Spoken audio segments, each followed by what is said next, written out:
Welcome to Tuesday night, everybody. I'm Ken Meringolo. On behalf of First Amendment Sports, thank God it's Tuesday. He's Kevin Ricca. And I love your hand signals. Not sure who they're for, but they look amazing right out of the gate.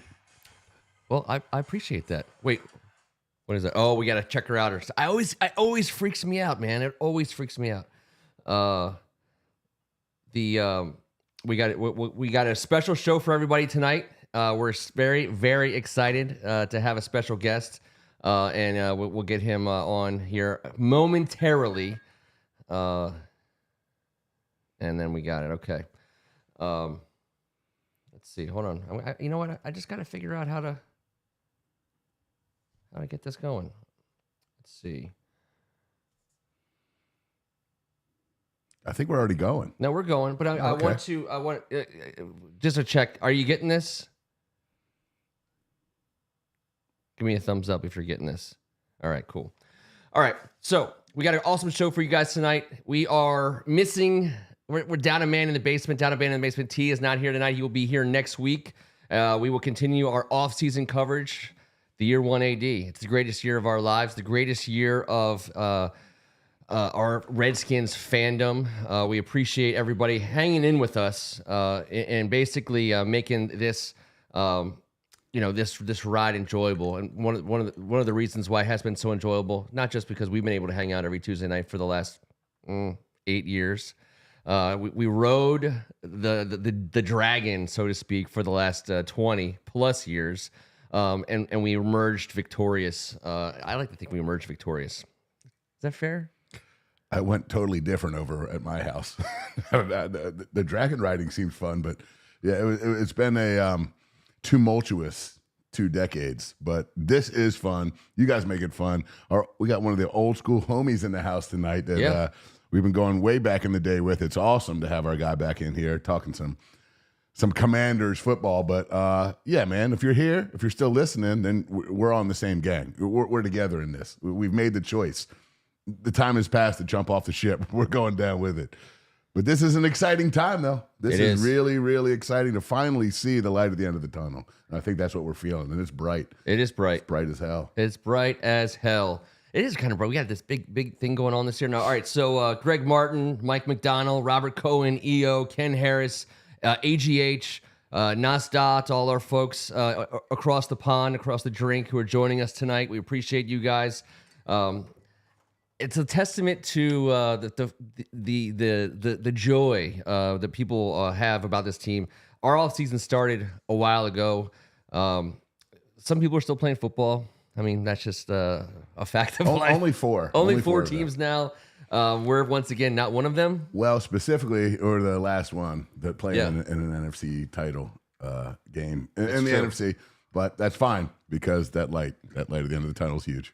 Right. Okay, so what I'm going to ask our guests to do, just so I don't mess up here, do me a favor, put a piece of tape across. I'm going to do. Hey, oh my gosh, we got a guest in the studio. Yeah, put a piece of tape across the camera for our guest. Former supermodel and local resident. Charles W. Gormley. Come on over. You can feel free to cross right on past. Oh, look at this. Another successful year. Bushmills 10. It's even chilled. It's chilled. Here. Come on in, Charles. Come on in. Have a seat. Okay. Yeah, you feel free to cross right on past there. It's all good. My man. And shout out to all the folks at KOC who are hanging out with us tonight, and St. John's, and Bishop McNamara, the family, the WCAC folks. It's just cool. We get like these messages. Hey, and I forget, like Dave Kasperzak, for example, a guy I went to high school with, was at a wedding randomly with my parents a couple weeks ago, and he's like, yeah, he always watches the show. I had no idea. He's not in the comment. Cool. And I think that's something. We got a lot of people who are out there hanging out. They're not active in the comments as some, but it's awesome. And this ride is we're doing the beginning part, where it's like to the top of the hill, and it's, who knows how long that part's gonna last, but it ain't this anymore. It's been lasting, but I know this. Like you said, St. John's DeMatha, I left the gym tonight, and Strachan's not here, and we know he's going to be in the comment section here, but I think he's not here because I just found out St. John's upset DeMatha tonight at home. That happened? The Cadets were victorious. Big deal. Then, T's not here to take his ribbon, so you have to come back next week. But there's a lot of those guys from both those schools that played on a lot of these teams that are still playing. So we're very lucky that way. So let's get a little bit more lucky and talk about why tonight with our professional franchise. Yes. And we're going to get right to it with our guest. Now, we are joined tonight by a friend of the show. He's been on a lot of times in the past. And I think I summed it up the way I see it. And that is, there was a big old foxhole that a bunch of people were holed up in here for the last, really, the better part of 2 decades. And he's one of them. Brent from Burgundy Blog is joining us tonight. Now, Brent, I need you to go ahead and turn your camera off. Poor favor. There you go. All right. And then we are going to put you in here. Let's see. Brent. There you are. Okay. And let's see. We will... Watching me crush this technology thing right now. Dude, I don't know how it works. Can you hear us, buddy? He can't hear us yet. All right, we can't hear him because I have to assign him. This is how we do it, by the way. We just figure out how to do it on the fly. All right, I'm gonna do. All right, so we're gonna do this. There we go. Hey. Okay, so I'm going to put us. Can you hear us? Yes, I enjoyed my extended stay in the green room just then. Yes. Okay, awesome. We figured. I mean, this is when we outkick our coverage. When I have a lot of buttons to push and I'm not very smart. All right, so let's do. But I do have this because you are joining us live, and there he is on the bottom right corner. Bam. Okay, so how about this? We have. I'm going to give you a chance before we get to our main part of our show tonight, which I have a bunch of topics lined up, and everyone's going to get a chance to ring in and vote on kind of where they see these random topics. But NES Techno, manner of speaking, J Dubs, everybody's starting to roll in. Appreciate you guys. Hey, if you haven't done it already, subscribe to First Amendment Sports. It's free. If you hear or see something that you like, give us a thumbs up. We appreciate it. At Burgundy Blog is the follow for Brent. Oh, we got an echo. A little bit of an echo. A little bit of an echo. There's some foot traffic, and this is exactly how we like it. Yes. Well, I'll tell you what. I don't. Let's see. Could be the voice of God, Greg Martin.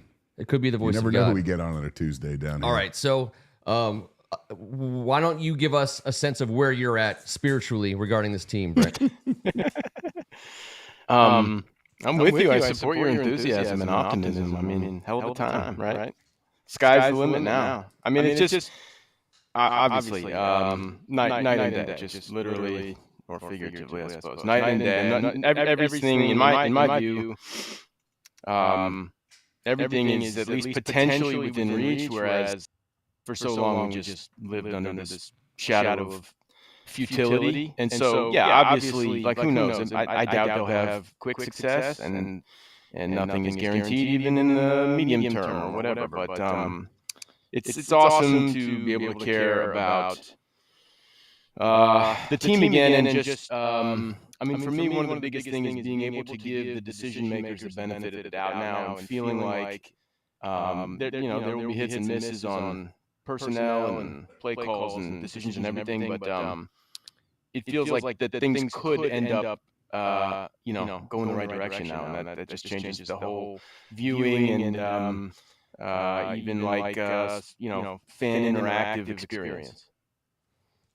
I like it, the experience, the idea of having a guy in charge. I believe the first real professional football decision maker since Charlie Casserly left in 1999, and he didn't leave on his own. So that does give us a ton of hope. I believe Adam Peters, that quick, swift, and that guy chose us. It's remarkable that would happen. A real football business insider wants to be here, which is tremendous. And I think that's where I hear your optimism, Brent, with that. And Ken, always the ultimate optimist. Sure. You know how it's glowing down here right now. But it is fun to have a real guy buying the groceries. It really is. Let's see. Maybe if I can turn off this one. I don't know. We'll see if we can fix the mute. Or we'll see if we can switch them all. We're joined by Lou Gehrig. We'll figure it out, guys. We're gonna figure it out. Lou Gehrig's talking to us tonight. Well, we're the luckiest guys tonight. The luckiest guys tonight. That sounds terrible. Can we edit that in post? Yeah, we'll edit that in post. All right. How about this? How about let's get right to the meat of our show tonight.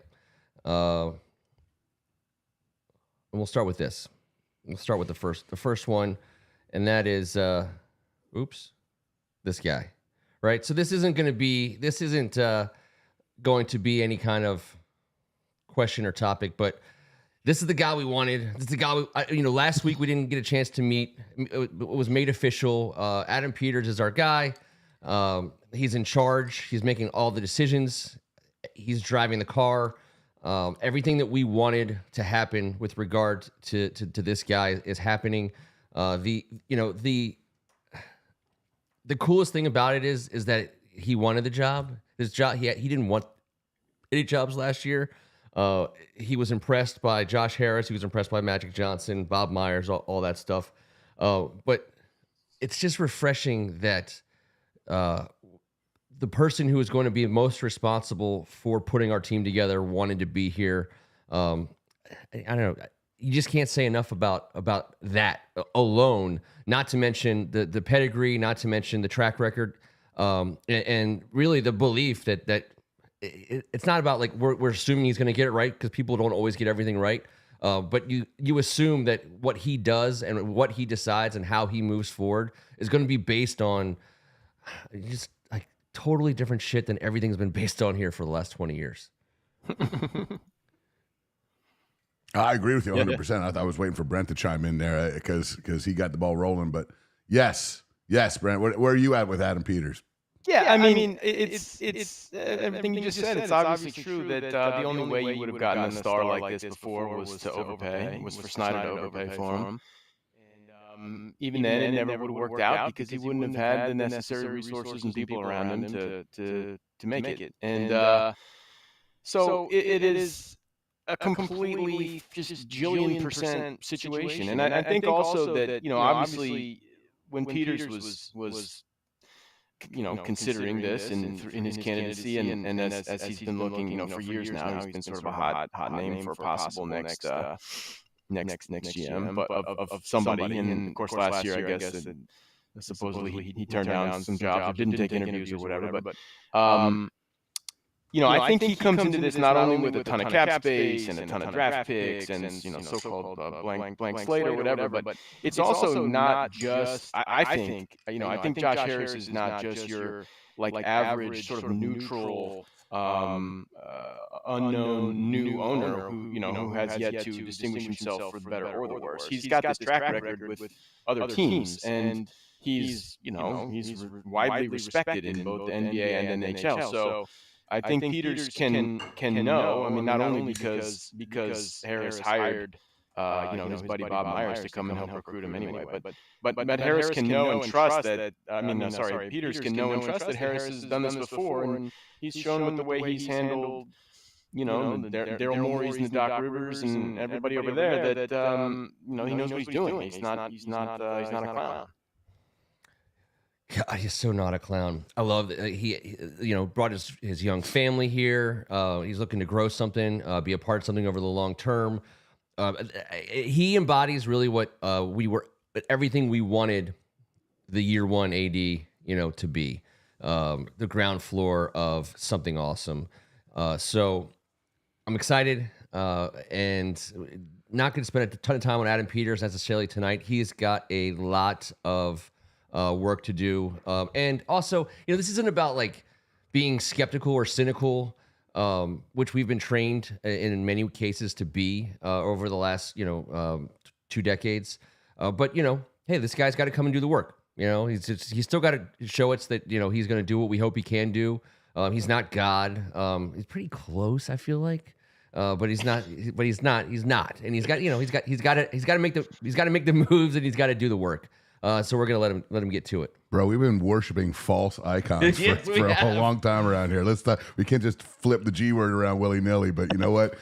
He's got the ability to be the savior. There's no doubt about it. There's never been a more professional guy in that role since we can remember. And listen, I adore Ron Rivera. I love that.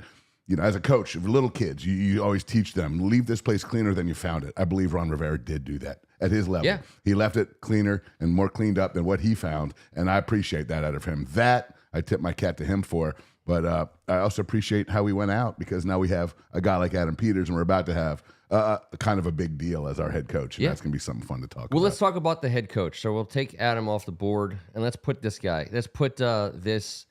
This is our first chance. Now, I'm not. I don't know. I am not privy to anything. Everyone may be shocked to learn that I'm still not being consulted on just about every possible move the team is making. But it seems, at least seems at the moment, that it's a Ben Johnson or Mike McDonald situation. And for the sake of this argument, for the sake of this this segment, that's what we're gonna assume. So I'm gonna ask you guys. We got Ben Johnson, affectionately referred to as BJ by T. He's not here to defend himself. No, T didn't do that. He did not do that. And then Mike McDonald. All right, so we got two guys. Now everyone gets a vote. Everyone gets to make a case. You're picking one or the other. It's not. There might not be either one. We might go with somebody else. It might be door number 3. But for the sake of this particular segment, Brent, you get to go first. Who are you hiring between these two men? Okay, there isn't an actual voting button on my thing here, is there? I mean, everything. No. Your vote. I'll put up your vote. Well, when you tell me who it is. I think I'm gonna give a ever so slight edge to BJ, I guess. And I mean, I feel the need to immediately disclaim that I just think this is tough. The coaches, obviously we as fans sit around and we grade and judge and rate players all the time, and we're not at all qualified even to do that. But at least we can see the players play. Whereas with the coaches, it's just really tough. I mean, everyone can have their own preference and their own gut, but I can't, I mean, even as recently as a few weeks ago, I feel like I hardly knew anything about these guys other than their names and teams and that they were good, but all right, so you get a shower Ken vote. I wish I could know a little more about their personalities and see how they are with their teams. But I think that schematically we've seen in recent weeks both of them are at least capable of brilliance, and so check on that box. And then, I think I give a slight edge to Johnson, I guess, because if I'm not mistaken, he's been in the coordinator role a little bit longer, one extra year, right? Yes, one extra year. And then on top of that, there's just the whole, I think a good tiebreaker is that if you can have your dude be an offensive dude and not run this risk of potentially having to replace your offensive guy every year or two if you're winning, that's a big advantage too. But I mean, I think that either one of these just would be a super exciting pick. Kev? I've been torn for the last 72 hours, specifically on this. I do believe both of them are an absolute outstanding hire. When we talk about hiring leadership first and personality and command, it's hard because I don't know if these guys' personalities have fully developed at age 36 and 37, which, right. It's just what it is. But that is new football and seems to work in various places. So I'm not going crazy over that. I know McDonald's track record against any of the other candidates, specifically this year, is he gets the check mark. He shut Ben Johnson out early in the year. He's taken all the playoff teams. This guy in the last 35 games, 11 times the opposing team has scored 10 points or less. Yep. Our team gave up 30 a game this year. 30 a game. In his 2 seasons as D coordinator, that's only happened 3 times in 35 games. So, that's 32 times that we were averaging 30 against us. So I love the guy, and I love what he's done. Here's what tells me that he might be the black horse. Real quick, Mike McDonald started at Baltimore in 2014. Another guy Ken knows uncomfortably well, Eugene Shen, also started for the Baltimore Ravens in 2014. Since you brought him up. As they grew together, McDonald's goes from an intern to a defensive assistant in 2015, the D-backs coach in 17, the linebackers coach in 18, and eventually, after Eugene Shen leaves in 19, and 22, becomes the DC. Eugene Shen's job was to grade him. And McDonald specifically graded out as high or higher than 99% of the coaches on staff in his tenure there, according to Eugene Shen's exact chart of whatever Eugene Chen does in Eugene Chen's world, Ken, and you know more about that than I, but it's going to be real hard not to take a guy like that when you look at it, what's happening in playoff football right now. But another guy that's pretty good at grading and judging talent worked for Pro Football Focus for 3 years after he started in this league for us, and where he not only was so good at judging the players, they eventually had Ben Johnson doing that for the other guys that were also grading the players. He was grading the guys, grading the players, and making sure. So this is a guy, both these guys, analytically, we don't have to worry about. But I will end my long-ass answer with I will side with our guest tonight. The slight edge goes to the offensive-minded coach. And I just want to see what he's got, because a lot of the talk in town this week is Dan Campbell is a badass of a human being. You got Aaron Glenn, who's one of the biggest personalities in the NFL. We don't know a damn thing about Ben Johnson, and it's going to be fun to learn a little bit about both these guys. All right. So Kevin, I'm going with Ben. Oh, Jesus, God in heaven. What the hell's going on here? Ben Johnson gets 2 shower Kens. Now I have to take a shower and go to mass. All right. So I get to Ben Johnson's been my number 1 target for months. I love everything about him, but I am swaying. I'm super swaying because we gave up 30 points a game. Mike McDonald shut down the entire league, including Ben Johnson this season. I don't think this decision is being made by Adam Peters based on offensive or defensive prowess. I think he's hiring a guy solely based on, can this guy lead 53 guys through a 17-game season in a manner that gets the most out of them for 60 minutes every single week. That to me, that fire is most evident in Mike McDonald, and what the I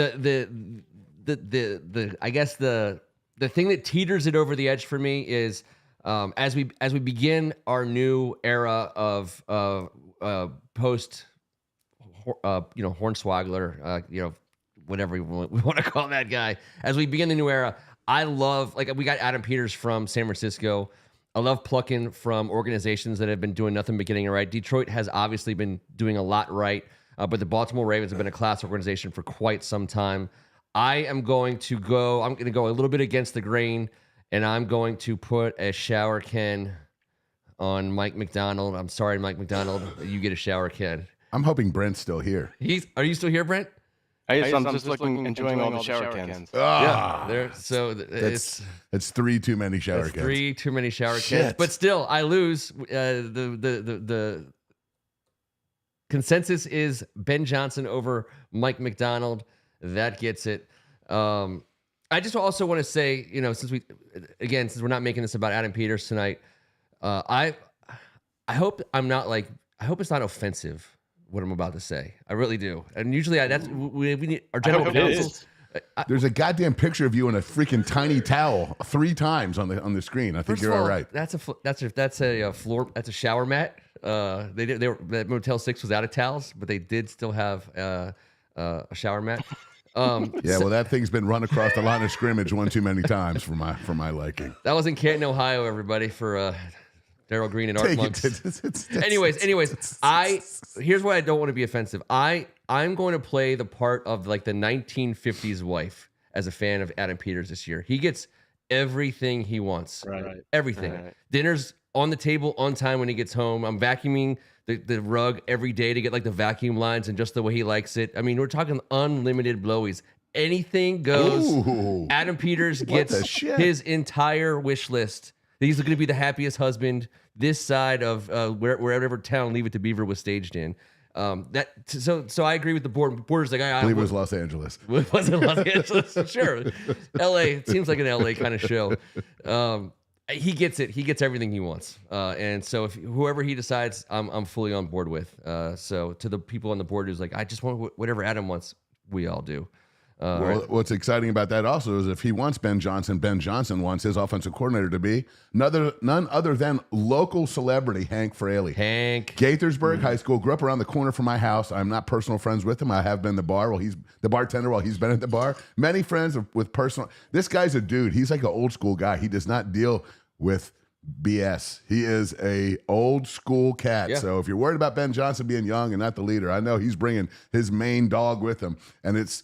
You talked about Canton. You were there for Russ Grimm, one of the better offensive coordinators and the guy that one of the most respected coaches in the league. Well, Hank Fraley is a lot like him, off the field. Not so much on. He had a good 10-year career. He was no Hall of Famer, but you have a guy like that and your quarterback in the Detroit Lions and Ben Johnson run the ball from under center more than anyone else. And you know how much we've talked about play action in this basement. T's not here to echo that sentiment. The biggest fan of play action football right here. And of course, the Detroit Lions are making it look sweet with a 4,000-yard passer, 1,500-yard rusher, and two guys that essentially combined for 2,000 yards rushing.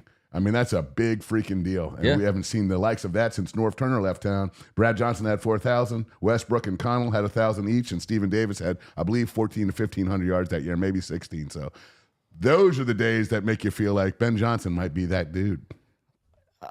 He's, again, highest on the target list for all season long. Guys, are we, just while we're on it, are we in agreement that they're, are we dismissing any and all veteran head coaches or so-called retreads? I mean, nobody. I am dismissing. Yes, I am. I obviously, for the sake of that, it was Ben or Mike, but I think that I'm definitely. I got a red card from AGH. I think that I am dismissing. The only retread I was ready for was Mike Vrabel. I love your tweet, by the way, Brent. It was yesterday or today or whatever, and it was like Seattle or Tennessee decided they didn't want to trade Mike Vrabel so they could get a head start on hiring Brian Callahan. It's like, for God's sake, like how can you do it more wrong than they did? I think if I had to, if my pool was only retreads, I wouldn't be. You could talk me into Raheem Morris. I loaded him up as a possibility tonight. I think players would play for him. I think they have played for him. He's one of the most well-respected humans in this league. I've always loved Raheem Morris, and not to mention he was here also, just like Ben Johnson. Like without a doubt. Vrabel and Raheem to me. I'm not in the Bill Belichick game, even though he's the greatest of all time. Or the John Harbaugh game. No, I didn't want. I told you that the ticker tape. It got me. It got me. All right. How about this? How about this one, guys? Next one up is okay. So, and T's on the board now, so he gets a vote. He gets to put a shower can up. The future can be Sam Howell. Okay, so you get to say yes or no. Now, this isn't saying you want Sam Howell.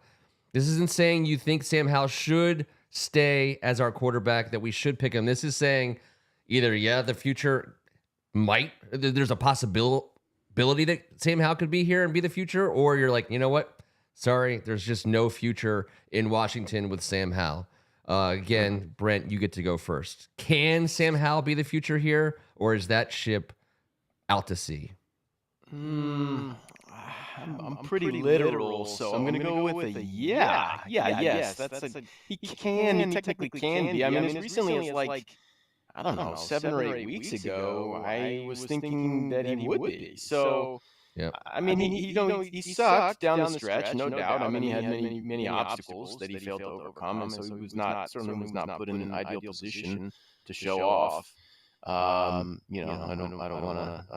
get me wrong. He did kind of blow it, but I mean, he has sufficient tools to see the sort of, his ceiling is good enough. So, is he going to get there? I don't know. I mean, they draft somebody, in the top 2, 3, 4, 5, in a couple months, then I don't see how his, the only window is like a catastrophic injury to the new guy, probably. In terms of him catching on here, but giving me theme music. Yeah, I have no idea what happened there. Oh no, we're gonna fix that. How did that even happen? You just drinking and pushing buttons willy-nilly? Yeah, the whiskey bottle hit the button, not me. This is by E.O. Anderson, by the way. Indirectly. Are you politely ushering me off the show? No. In fact, I was digging the conversation until DJ freaking... Wait, is the music still playing for DJ you? Bushmills. Oh, yeah. I'm grooving. I can't hear a damn thing. Because I turned it down in our ears. No, it's personal music. Please. I was digging the Sam Howell answer. Yeah, no, I don't know how to turn it off. I think we got the... I tried to turn it off. It didn't work. All right, let's refocus. Oh, I got it. I figured it out. Okay, so the whiskey bottle hit the button, everybody. I blame T. All right, so Kevin, Can Sam Howell be the future? I have a similar answer. I loved him all year long. I believe at one portion of the season, he was our best player. And I also agree that the last 5-6 weeks of the season was tough for the people that love Sam Howell. I am one of them. Do I think he can lead us to a Super Bowl? I'm not sure. Do I think he's going to be a damn good football player for us and perhaps was our best one for a great portion of this season? Yes. So my answer is absolutely yes. And I know this. What do we say? 66 quarterbacks started football games in this 32-team league last year, and he's one of the few, I believe, 8 that started all 17. It's going to be damn nice to have a guy like Sam Howell making $1.1 million at the quarterback position, whether it be as the starter or the backup for the next 2 years, regardless of whatever anyone thinks. He's a hell of a freaking backup quarterback, and I believe, and I know he's going to be a damn good starter. I don't know if we're in a position that it's going to be him, like we talked about. It might have to be a young buck, but it could be this. As I've mock draft my face off for the last 3 days, you just want one of those badass offensive linemen so bad in the front. We can get into all this later down the road, but it keeps popping up in that second round. Maybe a Penix slides down there. Maybe Bo Nix slides down there. And I'm thinking, like, how about one of those guys comes in here, we develop a young quarterback with Sam Howell, and we get this line and maybe see what Sam Howell can do with a bunch of new talent right in front of him. Yeah. I'm talking about the big uglies, a draft 1 or 2, draft a tackle, draft a guard, bring in a free agent tackle or guard, and spend some of that money where it should be spent right at the point of attack. And we need it more than anyone, obviously, giving up all those damn sacks. So I would love to see Sam Howell function the way we know Sam Howell can with that big, huge freaking arm of his and his moxie and toughness without having to avoid howitzers at every time the ball is placed into his hand. I'd like to see him comfortable in the pocket every now and then. See what he can do then. T's in it to win it for Sam. That's a shower cannon down in the bottom quarter. God damn it. And then I'm sorry to do this to Hal, but he gets 4 shower cans on this other side. That's a clean sweep.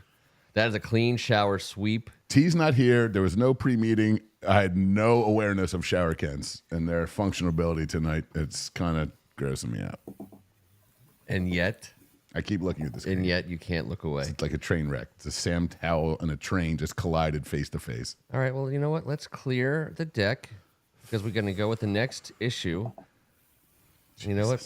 Let's get rid of those shower cans. Let's just throw them on the side. Those are Motel 6 shower. Those are the dirtiest kind of shower can. It's a Motel 6 shower can. All right, how about this? All right, this is a little off topic, and we're gonna work our way back. But this is just a little. This is just to kind of cleanse our palate a little bit. All right. Is this issue matter to anybody? Change the name again. Now, I don't know. It depends on who you talk to. There are planning on doing just that at some point. Obviously, they can't do it for the coming season. At some point, they'll have to make a move of some kind to change the name and logo again before next season if they want to do that. I believe it would have to be sometime between now and next year's Super Bowl, because all the stuff starts coming in, all the practice jerseys and all the crap that you need for training camp. So, does anybody want to go? Kevin, what do you think? Are they going to change the name, or are they going to keep the name? I haven't really even thought about it. It's such a generic. Yeah. Do you care? No. So you don't. I think right now, no. Okay. Only because everything else that's happening is so much more important, more exciting, and more. But obviously, I call him the skin still, man. I know. Mean, so part of me, it's not changing. I'm not doing it to stand on a hill. I still call CVS Peoples. I've said this. I can't get that out of my head. But I think eventually we have to all. Josh Harris is a brilliant guy. He knows this name sucks a big fat one. It's just the most generic, horrible thing to try and brand, and it stinks. So someday, but let's. I think what he's doing right now by not answering is great because. All right, you get. There's other things that are definitely closer to the top of the what a fan would want right now, but of course. Brent, where do you want your shower can? I'm glad you asked me this, Ken, because I care a lot. Commanders is a total disaster, both phonetically and symbolically. And until they come out and say that it's definitely not happening, I'll be hoping and praying for it. Almost anything else would be an upgrade. Saying it is awful. Thinking about it, the fact that it lingers from the pre-Josh Harris days, just everything about it bothers me every single time I say it or type it. I'm with you. T's with you. That's two quick shower Kens. That's a once again a clean, unclean sweep of shower Kens. All same. We're changing the name. There's no reason why we should keep any vestige of the previous regime. It all must go, and therefore we're changing it. All right, good. We don't have to spend a ton of time on that. Let's get rid of those guys. Let's get to the next topic, and we'll get something back to something a little bit more relevant, and that is something you guys I think would want to talk about maybe a little bit more. What to do at number 2. Now, who does number 2 work for? We're not talking about anything else. Now we got 3 options here. Now you get 3 different places to put your shower Ken. Number 1, all in on Caleb Williams. Whatever it takes. Chips in the middle of the table. Here's a blank check. Write a number on it. We want Caleb. Number 2, these 2 guys. Drake Mayer, Jaden Daniels, they're a package deal in terms of this discussion. And number 3, we have a trade alert. The Redskins at number 2 have made a trade, and they are moving down. Who wants to go first? How about this? Brent, you get to go first. Do any of these 3 options? Can you still hear me? I'm pushing buttons a little because people keep telling me on echo. You sound clear as a bell. Yeah, you sound perfect to us. It's something I don't know what it is. that just changed on your last segment. So Okay. Use a voice modulator. All right. Yeah, I'll take this one. I'm gonna. Okay, so I've got May and Daniels. They're both number B. They're letter B right now. Yeah, they're both letter B. I'm gonna hang tight and I'm taking one of them. I haven't decided exactly which yet, but I like May. I mean, there have been times in the last few weeks that, I mean, let's be real. This is mostly off of like YouTube highlight videos, but I like May a lot. I mean, it's become chic in the last few days to dump on him a little bit. But I think he's got a very high floor, and so I would, if the cost of moving up to 1 is, I heard somebody saying it could be next year's first. I mean, that is so steep, and I mean, Caleb Williams has this like Andrew Luck level buzz. I don't know. I mean, I obviously see the totally ridiculous arm talent and just raw ability. I'm not sure it's like a foolproof translation of his game to the NFL. I mean, so much of what I've seen is like create, and I mean, you want that. But I don't feel like he's just totally 100% lock. So I'm gonna hang tight, and I'm probably taking May if my draft is tonight. All right. T is rang in. He is all in on Shower Ken. Kev, where are you at? you know exactly where I'm at. do. He's my favorite football player I've ever watched since he was in 7th grade till now. I believe his game is NFL. I think he'll have more success in the NFL, I believe. He ran around trying to make a million plays because his team needed him to this past year, and he's an excellent, freakish athlete. But I've watched somebody, he's only overcome the hype, not just lived up to it, overcome the hype until this year, and he got dumped on. He's taking it on the chin the same way May is locally. He's been taking it nationally on the chin. Mm-hmm. This is a person that I believe in. I believe his ability, his lower half is the greatest I've ever seen on anyone up to this level. I'm not talking about the NFL. There's a guy out there, Pat Mahomes, that he can twist it around and spin it a little bit, but I'm telling you, his ability to make plays off schedule is what makes him super, super important at that spot. And I believe he could be anyone's future and will. I believe he's a Hall of Famer. I love him. All in on Caleb. Yeah, he is. I'm not afraid to be wrong either, Yep. and I've been that in the past. But I swear to God, I've never had more fun watching one person play high school football or one person play college football. It was Reggie Bush and Caleb to me, all-time college football guys. And high school, it's not close. So I'm sticking with my guns. I've seen this dude, and he is something else. And man, would he make it fun to be actually at the stadium. Yep. No, he's worth the price of admission. He always has been, and I believe he will be going forward. Not just for the sake of putting another chip on the board, but I am going to shower Ken up that trade. I love the idea of giving Adam Peters more resources to build this team. It's not a vote for Sam Howell. Because I thought exactly what you said five minutes ago, Kevin. That is, what if one of those like a Bo Nix or a Michael Penix falls down into the second round where we have 2 picks, and then all of a sudden you're developing the quarterback position with a couple young guys, but you're still able to get hopefully with that trade down, you're hopefully still able to grab an offensive tackle. The good thing about trading down in this draft, it's not because I don't see it as running scared. There's 7 or 8 offensive tackles who are first round worthy in this draft. We need tackles. I would love to get Olu. I would love to get Joe Alt, one or the other. But there's probably about 4 or 5, if not 6, offensive tackles who we could get in the first 20 picks of this draft who would start for us right away and be pretty damn good. That's what I'm not. They would have to start for us because of our roster. But I believe there's 2 plug and play tackles.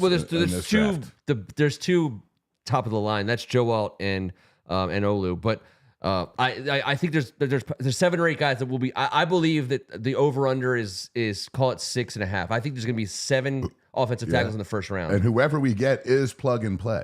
There's no waiting around. There's no no Braden Daniels situation. No, they're playing right away. Playing right away.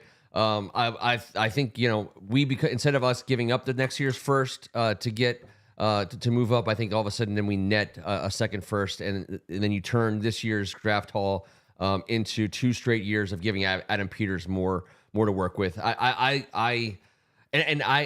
love the idea of building around. Building up the middle. One thing Ron Rivera said, which I thought was awesome, because we've talked about it on the show over the years. I was always taught that your football team is built up the middle of the field. Running back, quarterback, center, defensive tackle, middle linebacker, safeties. Now, I know that the NFL is a speed game, and I know that you have to be able to get sideline to sideline, but the strength of the best teams in the league it looks that way, and that is the way that Adam Peters builds his teams. And then Ron Rivera noted that right away. So this is how they're going to do it. This is how they look at the world, and we have not been strong up and down the middle of the field. But here's the thing: he said when he got here that's how he was going to build it. And guess what? He did not. Then he was like, "We'll take Nick Gates, Chris Paul, Sadiq Charles. He failed. Jamin Davis. Let's get what's his name? What's that quarterback's name that was at Philly years ago? And whoever else we can get at that. He sucked up the middle. What the hell? When I read that, I wanted to punch. I was like, it's so bad. I like Rivera. I'm a Rivera guy, but like, bro, this is what you told us was going to happen here. And it did not happen. Not a one up the middle spot. And Cam Curl at the end of the up the middle on defense. He gets spared. And you guys know how I feel about centers. I've been pining for a blue chip center for a long time. I don't think you didn't get one. I haven't got one. Ricky Stromberg and Nick Gates didn't get there. No, and we're probably not getting one in this draft either. But that's okay. If we have to get offensive linemen. So there you go. Once again, the votes tally up. Kevin and T carry the day. We are going all in on Caleb according to this board. We have one more to go here. Guys, I have 2 questions first for you. Oh yeah, please. What can we get a pronunciation ruling on Michael Penix versus Penix? Because I don't know if I'm fully comfortable with the way you guys are. I always said it because Kevin said it, and it sounds like someone's getting penalized here for this. Yes. All right, my second thing, Kevin. All right, you guys are all in on Caleb. I'm with it, but how much is too much? I mean, how much are you willing to deal? So right now, number 2 was what I was answering that question. At number 2. Assuming that he was there, I'm all in, and I would push the chips. Is that the premise? No, but I also, to be fair, just to not mess with details, I am all in on Caleb, and I am all in on Caleb at any cost, and I know the risk, and I know that we've been there, and Robert Griffin, and listen, here's what else I know. Every quarterback drafted second, not just by us, but in NFL, in the modern draft era, there's 11. C.J. Stroud, he looked pretty damn good. Then we got a terrible ass list. Zach Wilson, Mitch Trubisky, Carson Wentz, Marcus Mariota, Robert Griffin, Donovan McNabb, Ryan Leaf, Rick Meyer, Burt Jones, and Archie Manning. In the Super Bowl era, those 11 are the only quarterbacks drafted at number 2 in the history of this tremendous league. So I understand that number 2 spot hasn't really benefited many besides those outside of Houston for 1 year. So I think someone jumps up. I think someone trades us to Caleb get Williams Marvin is going Harrison. first. He's And Marvin going Harrison first. should also go 1B. Yeah, I think Maybe not to us, but I'd take him. I think the number 2 spot can very easily be marketed as the Marvin Harrison Jr. spot. He's 6'4". He's a speedster. He runs every route. He's also a Hall of Fame track guy. I say this every year, and I know it's not the way the world works, but we can be the team that says, whatever the trade chart value dictates that you get, what if we take just like a little bit less to move down to like 4 or 5 or 6 because someone wants to jump up and take one of those upper echelon all universe guys. There's 2 all universe guys. It's Caleb and Marvin Harrison. Those are the 2 all universe guys in this draft. We probably don't have the luxury of taking Marvin Harrison Jr. at number 2. I don't put it past an Adam Peters and a Eugene Shen to rule it out completely just because of how good he is and how much you need 6'4" stud wide receivers in today's NFL. I don't think that's how it's going to go, but I think it's cool that I think that they're going to look at him and say, there's a possibility, there's a world that exists where Eugene and Adam say, we cannot pass up this football player. Fair enough. And it's come full circle. And Brent, I think the final question we have is, how does Mike Penix dictate? You know? Yes, Penix dictates a lot in this really, draft. I think Ken brought that to our attention. Is it Penix? It's been said Penix before, but so Brent, just so you know, Kevin and I are a play-by-play commentary team for high school football, and we get dealt quite a few different names. We typically rely Never been handed a Penix before. We've never been handed a Penix before necessarily, but we you got to err on saying the name every possible way. Going back and forth. You just can't. You have to juggle those pronunciations. And really fiddle. I mean, it's hard, man. Sometimes I personally would rather juggle something else. You just can't be afraid. All right, how about this one? All right, we got one last one that I've drawn up for you guys. Just drew on the piece of paper. Yes. All right. Okay. Now this is not a fun one, the funnest of them, but I had to do it because I got asked this terrible question on the street the other day, and this is what it was: a worst free agent signing for our franchise this offseason. And I apologize in advance. I'm not saying we should sign either of these guys. I'm asking you, which one would be worse in your eyes? Chase Young? Come on, man. Or Kirk Cousins? Both of those guys could potentially be available at positions of potential need for our franchise. If one of those guys gets signed by us, is one of them worse than the other? And I don't want to go first. I need a minute. Kevin, you get to go first. I don't want to play this game. It's the worst game ever. I hate this game. I don't even know why I made it up. All right, it's Kirk Cousins. I can't stand it. I'm not saying he's not a great football player. It's Kirk Cousins. God bless it. I think the Golly gee. I can't do it. He would have canceled our last Penix conversation already. He doesn't want to be here. The shower Ken belongs. You know what I'm not anti-Kirk by any means. Me neither. That would just destroy everything. Agreed. I don't think that's impossible. That must not be allowed. It's a must not be allowed scenario, right? I mean, so he's a free agent. I don't think he's going to break the budget, and the people who are coming in, they don't know our tortured past necessarily when it comes to this guy. I think Minnesota is going to re-sign him, but holy mackerel! All right, so I'm putting you down. I'm going to put a second shower Ken right there. Many before you, for the record, have thought that he would not break the budget, and they were always wrong. Yeah. Yes. No door number 3. T. You have to pick one or the other. This is a terrible game we play. T. Who's the worst free agent signing? Kirk Cousins or Chase Young? Chase Young. So what's Chase Young's number going to be? He's going to be what 20? He's a $20 million guy roughly. I wouldn't say he hasn't blown anyone's skirt up in San Francisco. He comes in. He's not a starter. He comes in for the first time really on passing downs, and then they switch everyone up on the regular. Now again, they have an all-star roster. Every single person on their team is apparently all pro. First team. All right, T's rang in.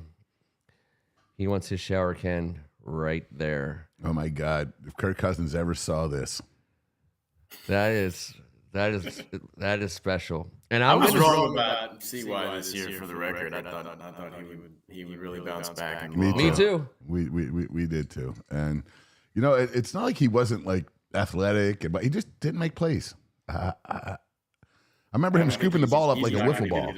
He's on like a Clowney trajectory. But Clowney stayed in the league. But Clowney, but that's production. I mean, they both. I mean, like Kirk Cousins. I'm produces. who knows? I guess he could bounce back, but I think his career. I mean, who's gonna? I mean, he has to. He's got to prove it again. He hasn't done enough in San Fran to. Oh, sorry. You were talking about Chase, not Kirk. My bad. Yeah. Right. I mean, he's gonna have to prove it again, and he may eventually do that. But I think. I don't think he's going to land somewhere and have this super long career there. You know what the difference though? So Clowney, in a similar fashion, they've both been the biggest boy on the field for much of their career, but Clowney's bigger and stronger and fat. Like we saw Chase Young up close and personal, in high school, and saw him go and do some dominating things at Ohio State. But if you watch the tape. I mean, even at the high school level, Clowney was a man among boys. When he got to college, he was a man among boys. I would take Clowney. I would take Clowney's career over what Chase Young's career I think will ultimately be at this point in time. And I don't relish that because Chase is a local guy. But Clowney, it's kind of like it seems like when he puts his mind to it, he can take over any play he wants. I feel like, and he just doesn't, and which is really weird. And probably not a good statement about him. But I mean, I watched him this week for the Ravens, and he showed up in a major way for them in that playoff game. And I think I will go out on a limb and say, I bet you I will give him a sack this week against the Chiefs. And Jason has a big opportunity to play his way into a gigantic amount of money. It's just not going to get handed to him, I don't believe, until he does that, like we just said. For a year, he's got to do it. He's got to go somewhere and produce. And 10 sacks is plenty. He just can't be having a 6-sack a year. He can't be getting hurt. But he's got a chance still. But it is a very good comp. I do like the Clowney Chase. That's a conversation that we could have for a while, and it will be an active one for at least. I think Chase is around for at least another decade or so in one fashion or another. That's got to be a T-shirt or a poster or something with Kirk Cousins with the shower cans on his shoulders. That is what it's all about. I think that's what it's all about. It's what something's all about. I mean, if that's what it's about, I might be guessing it. Unfortunately, we have to own this one, my friend. We're complicit in this. Yes. I've made you guys accomplices. Yeah, one of those. I'm not. We're missing our lawyer tonight. All right, so quick hitters on the way out. Ron interviews for the Philadelphia Eagles as the defensive coordinator. I say, yes, please. What do you think Philly said? What? Who? Yo, Rivera interviewed today? What are you talking about? Yeah, they're losing their marbles. When's the last time we freaking beat Phil? I mean, are they interviewing him on the basis of we almost beat him a couple times? No, we almost beat him twice and beat him. We almost in the last 2 years. I know we've almost 3. We've almost 3-1. I can't imagine the litany of curse words coming out of that Philly accent in any conversation in any sidebar in the row home neighborhood right now. I can't remember something I wanted. He's a good man, but that's the wrong place for Ron Rivera. He can't cure that whole city. I don't want him there. I don't want him anywhere near Philadelphia, except for the fact that I desperately want him there as their defensive coordinator. Sit in that base 4-3 and let us do some work, sir. Yes. Can you just do exactly what you did here when we play you twice a year? Because that would be super. Do you have any? Brett. Yes or no? He's a defensive coordinator in the league next year. I'm with you, son. I wish him the best of luck in that in his candidacy there. But he was I think he was Andy Reid's linebackers coach there. He was great success for a few years, way back. So. And was he with the Chargers? Yes. And he had the best defense in the league with I always say San Diego. Top-ranked defense with San Diego. But, Get rid of Leno. this is, again, where dreams come to die here in Washington for the last 20 years. We didn't know what the NIL was then. Yes. There's a whole different landscape to this football universe that we all live in. All right. Secondly, Eric Bieniemy, still technically our offensive coordinator. We have a lot of employees, by the way, that Josh Harris has refused to fire since he got in here. Just since I said the words, I'm waiting for the Jason Wright announcement. It's making me upset that he's still an employee of this franchise that I'm aware of. He needs to go today. Eric Bieniemy still on our payroll, still on our coaching staff, still not. Have you heard? He got interviewed. Okay. That has happened. He has been interviewed, and Josh Harris said he was amazingly prepared. Good. To an incredible By us. detail. By us. But not by anybody me. else. It wasn't just by me. It was definitely by this franchise that we adore. But and nobody's calling us to ask to interview him that I'm aware of. Has he interviewed anywhere else? I don't think so. I don't think so. I don't know that, but I don't think so. I know this. He's interviewed with us, and Slowick did today. That I know. Coming in here tonight, I knew that today was Slowick's day. I think Bieniemy was yesterday or perhaps over the weekend. I don't know, but I know this. He obviously he's going to interview well. He's been prepared for this. Yep. And then the past two off seasons, he was, the Ben Johnson of the universe. Yeah. So, I know it's probably that ship sailed for us, I believe. I just get that feeling. I don't know a damn thing, but, someone's going to get a heck of a guy. I think Kansas City would take him right now for this matchup this weekend if they could. But yeah, I mean, he's a totally unrealistic candidate for head coach in Washington. But I mean, I think that the interview has got to be. I don't think they're patronizing him, but you're doing him a solid because think about how it looks if after all the momentum he had, coming into this season. I mean, yes, okay, we know he interviewed 15 times elsewhere, never got the job, but like he was such a hot name, and now if he after 1 year here ends up departing and you didn't even give him the interview, that's pretty tough look. So I think they're doing them the right thing by putting out there that they gave him a chance.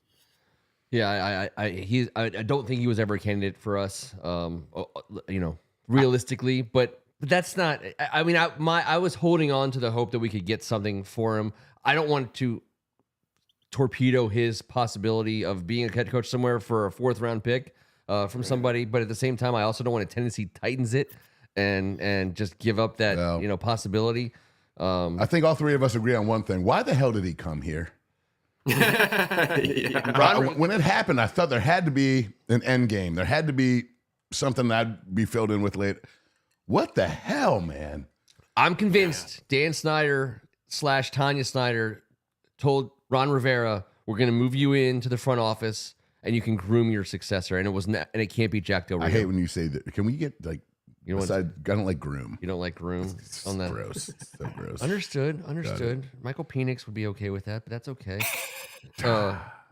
I agree. But why does anyone come here ultimately? I mean, I think here's I'll tell you one thing. What his agent told him was, if you go to Washington, you're probably not going to have a problem in interview season. You're probably not going to be busy during interview season. Yeah. You're not going to be able to say that you couldn't get interviewed during the playoffs if you go to Washington. They won't have to be virtual. Yes. And there's a million coaching openings. This is what kills me.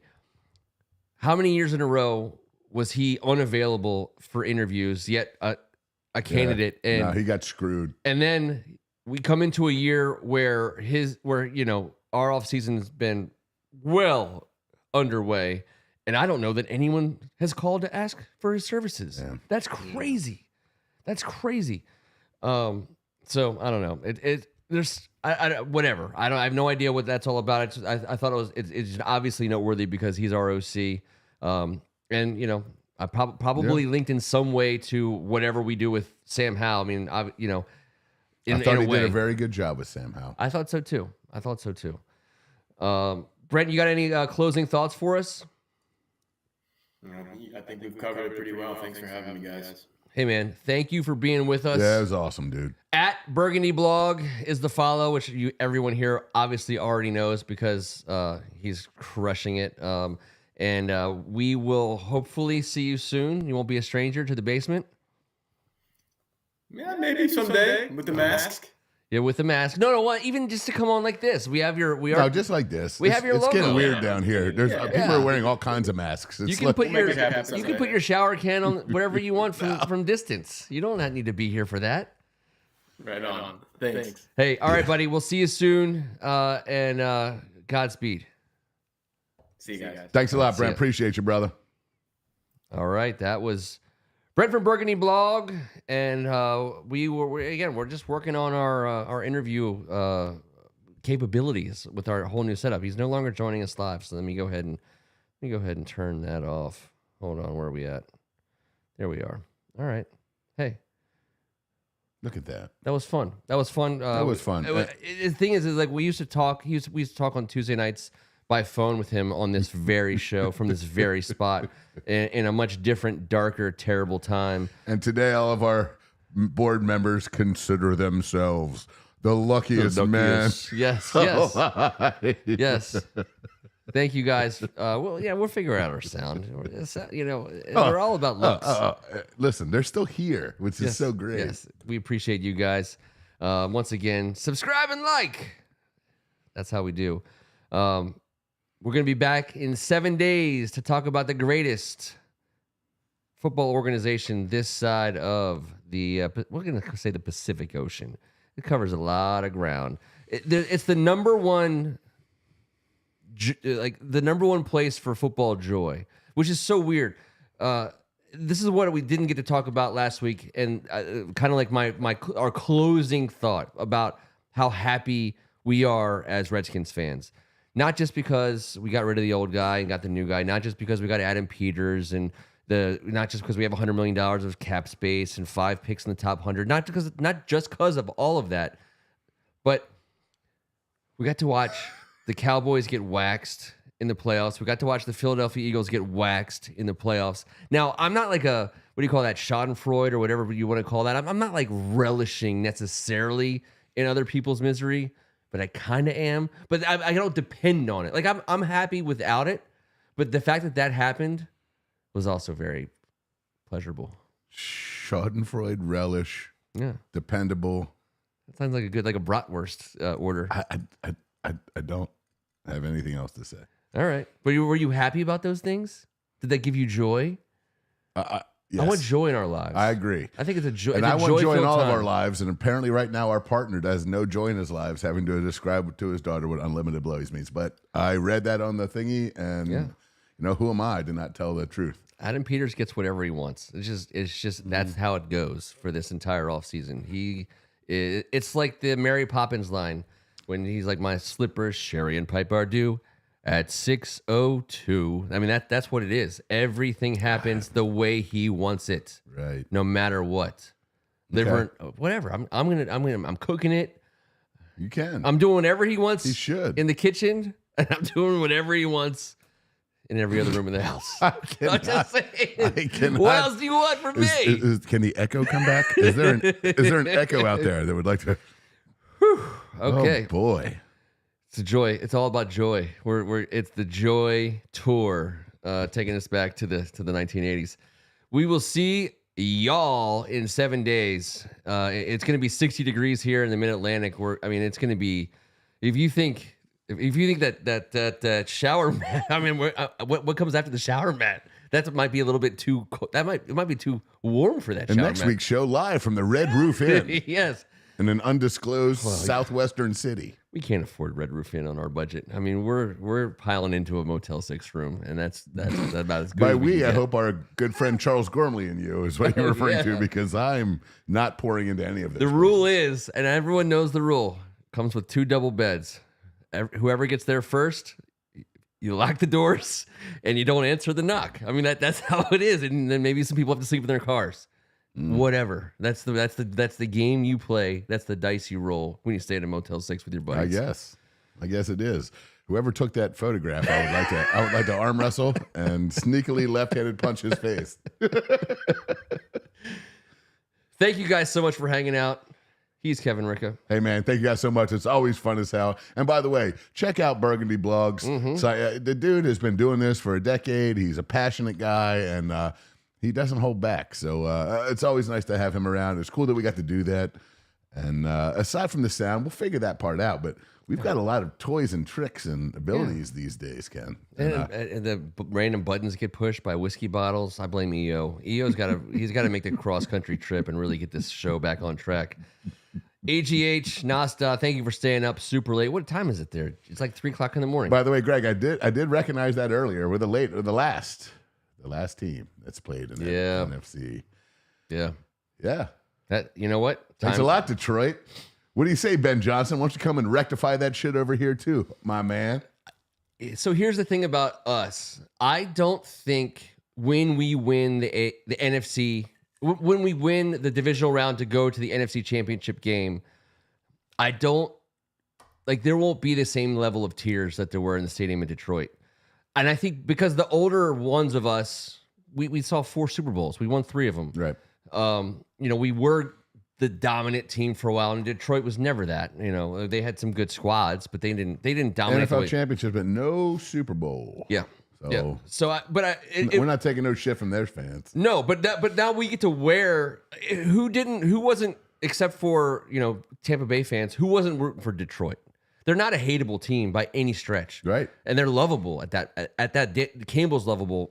Goff is lovable. Dan Campbell called right now and said, "Go put your head through Ken Merengolo's left fence." Sorry, done. I'm so sorry. It's happening. Right, it's happening. He has that ability. So we can be that. We can be that for the NFL. I think that's like the other part of the happiness and the joy for us is that we can be we are not a hateable team. We were so hateable for 20 years. Yeah. We're not hateable anymore. We're not a hateable squad. We're not a hateable organization. We're not, we're something that the average person can be like, you know what? If something good happens to them, they'll be like, you know what? Good for them. Yeah. Good for those guys. We can survive anything if Magic made it. Yes. Sorry, I hate to quote Kanye West on the way out the door, but I'm just saying he's on our side now. If Magic committed, what was the far side line? If Magic admitted he got AIDS, F it, I got herpes. That was the far side line. I love Far Side. Sorry, Ken Harris. We really appreciate you, man. Some of us old guys have seen 5 Super Bowls. Look at this guy. Well, you're damn right you did. That's in Unfortunately, red. Jake Scott won the MVP, and we didn't have nothing for old Bob Greasy. By the way, Jake Scott was an absolute stud. Yep. He could play in any era. Billy Kilmer versus Bob Greasy. Yep. And we didn't get it done. It was one of the most famous Super Bowl highlights of all time. Correct. Yepremian, was it? The blocked field goal pass, and pulled the old Rex Grossman. Yeah. All right. Well, listen. We'll see you guys in 7 days. Yeah. Until then, thank God it's Tuesday, everybody. We'll see you next week. We're still live. Still live. So did we determine if it's Penix or Penix yet, or do we just say Penix because it's I'm going Penix is way more fun. And we had a big penalized conversation in my house the other night. A second round Penix? How big is it? That's going to be big. It's going to be pretty big. It'd be hard to draft a guy like that. Ballsy pick, though. It's a super ballsy pick. And on that note,